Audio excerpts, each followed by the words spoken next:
मेरे बच्चे को मौत के घाट उतार देते। मेरी गाड़ी रोकी गई, 50-100 कम से कम मुसलमानों ने मेरी गाड़ी पर चुपड़ गए। लेकिन जब हमारे ऊपर भी थी ना, तो मुझे पता है मैंने नन्हे से 1.5 साल के बच्चे को कैसे बचाया है। सनातनियों की पूजा करने जा रहे थे, आराध्य करने, अपने आराध्य भोले शंकर जी की, तो वहां पर आर्मी कहां गई, आपकी पुलिस प्रोटेक्शन कहां गई।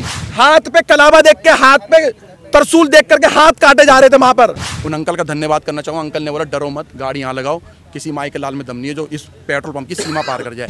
वो 15 मिनट की धमकी देते थे, मैं कह रहा हूँ 5 मिनट का, मैं कह रहा हूँ तुम पीछे हट जाओ 5 मिनट के लिए। हम अपने देश में ही बता देंगे, इस भारत के अंदर ही बता देंगे हम अपने धर्म की कैसे रक्षा कर सकते हैं।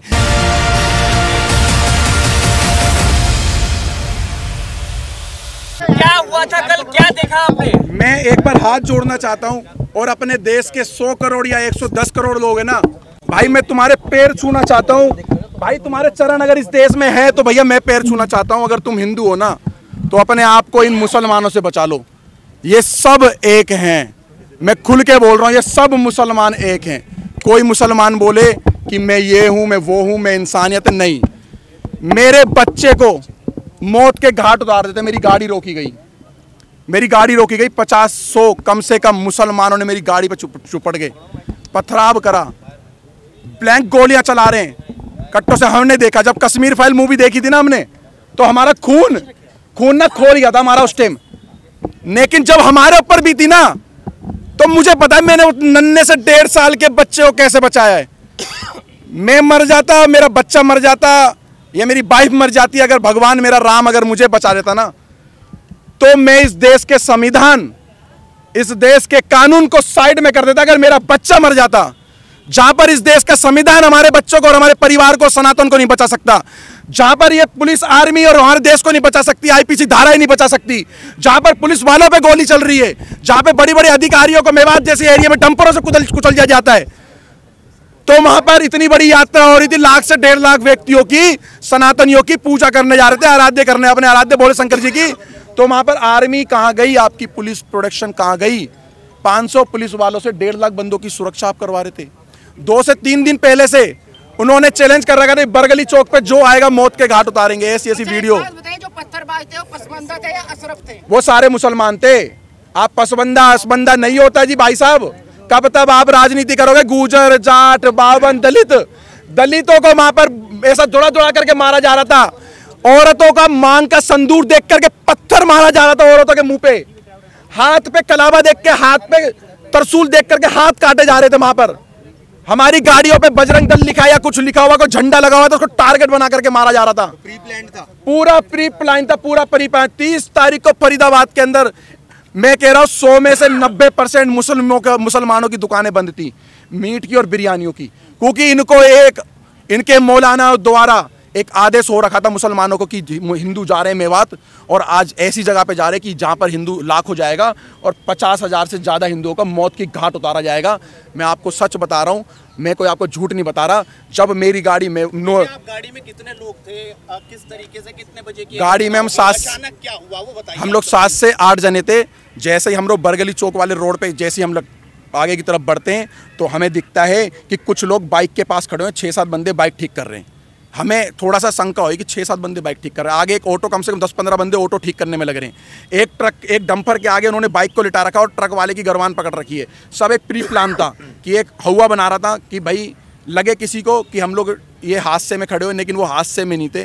वो पूरा एक फ्रेम बना करके घेरने की इंतजार करते, जितने अंदर जा रहे हैं जाने दो। उसके बाद एक एक की लाश वहाँ से निकलती, वहाँ से निकलती। और हिंदुस्तान के अंदर ऐसा हो गया कि जैसे आज से कम 20-30 साल, 25 साल, 50 साल पहले अमरनाथ की यात्रा में होता होगा या हुआ है, या जैसे कश्मीर के अंदर हुआ है, जैसे कलकत्ता में हुआ है, कर्नाटक में हुआ है, केरल में हुआ है। आज हमें पर जब बीती तो हमें लगा कि सच में ये सब मुसलमान एक जैसे हैं। आज मुसलमानों को रोडों पे उतरना चाहिए। आज मुसलमान रोडों पे उतरे जो गंगा जमुना तहजीब की बात कर रहे हैं।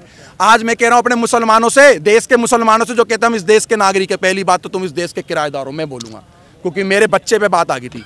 मेरे बच्चे की ना ये मौत के घाट, मेरी औरत से ये बोला गया चलो जल्दी उतरो, 7-8 जनों से ये बोला गया चलो उतरो नीचे गाड़ी से। लेकिन मैंने अपने एक्सीलेटर को पैर पे डाल करके और एक्सीलेटर का पे पंजा दबाया और अपनी गाड़ी को आगे बढ़ाया। 70 से ज्यादा गिरफ्तारी हुई है, क्या लग रहा है? 70 से ज्यादा लोग थे, लाखों में, लाखों आदमी इसके अंदर इन्वॉल्व है, लाखों आदमी। और मैं खट्टर साहब का, मैं बीजेपी का विरोध नहीं कर रहा, मैं कांग्रेस का विरोध नहीं कर रहा, मैं किसी पार्टी का विरोध नहीं कर रहा हूँ। मैं साफ खट्टर साहब का विरोध करना चाह रहा हूँ आपके चैनल के माध्यम से। खट्टर नहीं, मेरी बात सुन लो पत्रकार साहब। खट्टर साहब का एक बयान आया है कि हमने आधे घंटे या 1 घंटे के अंदर पुलिस भेज दी, सारा का सारा फेलियर और झूठ बात है। 3 घंटे तक उस मंदिर पे भी नहीं पहुंची थी, मंदिर के अंदर भी गोलियां चली है। लेकर निकले, कहाँ गए? बरगली चौक, अपने आप को, अपने बच्चे को, अपनी पत्नी को, किस जो लोग थे उनको बस भागते रहे और भागते रहे। जहाँ पर हिम्मत टूटी वहाँ पेट्रोल पंप दिखा, पेट्रोल पंप में गाड़ी घुसेड़ दी। मैं उन अंकल जी का एहसान ज़िंदगी भर नहीं भूलूंगा, मेरे को और मेरे परिवार को। और उन्होंने मेरे पीछे बैठे हुए व्यक्ति को, जो किसी के बच्चे थे, किसी माँ के लाल थे, उनकी माँ की आंखों की टकटकियाँ लगी हुई थी, मैं वहाँ पे मेरे बच्चे गए और वहाँ पर हमला हो रहा है। उन अंकल का धन्यवाद करना चाहूँगा। अंकल ने बोला डरो मत, गाड़ी यहाँ लगाओ, किसी माई के लाल में दम नहीं है जो इस पेट्रोल पंप की सीमा पार कर जाए। पेट्रोल पंप पे आए और रेकी कर रहे थे बाइक और कार से पेट्रोल पंप के सामने कि हाँ यहाँ ये लड़ फंसे हुए ये सारे के सारे। और मैंने भगवा, यही कपड़ा चेंज नहीं हुआ मेरा कल से, यही कपड़ा है मेरे पास, यही। इसको देख के टारगेट कर रहे थे कि अगर वो सारे का 200-250 की संख्या में आ जाते तो हमें पेट्रोल पंप पे ही मार देते, तो पेट्रोल पंप पे भी आग लगा देते। वो इस चीज़ को अंजाम देने वाले थे। फेंकने वालों में महिलाएं भी शामिल थी? पत्थर फेंकने वालों में महिलाओं का मेरे को नहीं पता, मैं झूठ बिल्कुल नहीं बोलूंगा। मैंने अपनी नहीं जी, किसी ने भी देखी हो, मैं तथ्यों पे बोल रहा, झूठ नहीं बोलूंगा। सारे के सारे 15 से 16 साल के बच्चे थे वहां पर, 15 से 16 साल के बच्चे थे, पूरे थे, पत्थर पकड़ा रहे थे बच्चों के हाथ में, फेंको इनके ऊपर। भारत के अंदर ये हाल कर दिया। अगर पुलिस और कानून और प्रशासन अगर हमारी रक्षा सुरक्षा नहीं कर सकता ना, तो हम स्वयं करेंगे, आप पीछे हट जाओ। वो 15 मिनट की धमकी देते थे, मैं कह रहा हूँ 5 मिनट का मैं कह रहा हूँ तुम पीछे हट जाओ 5 मिनट के लिए। हम अपने देश में ही बता देंगे, इस भारत के अंदर ही बता देंगे हम अपने धर्म की कैसे रक्षा कर सकते हैं। इतना कायर बुज़दिल समझ रखा है तुम लोगों ने हिंदुओं को, इतना कायर बुज़दिल। और सारे पत्रकारों से हाथ जोड़ कर निवेदन कर रहा हूँ, सच दिखाना, झूठ मत दिखाना। ये दलाल पत्रकार, सोशल मीडिया के बड़े बड़े चैनल वाले ये बता रहे कि हमारे से क्या सुनी हो गई। हमारी सारी पद यात्रा गाड़ियों पे थी और गाड़ियों पे 50 और 60 गाड़ी स्पीड, 50 और 60 की स्पीड में गाड़ियां चल रही है रोडों पे, हाईवे पर।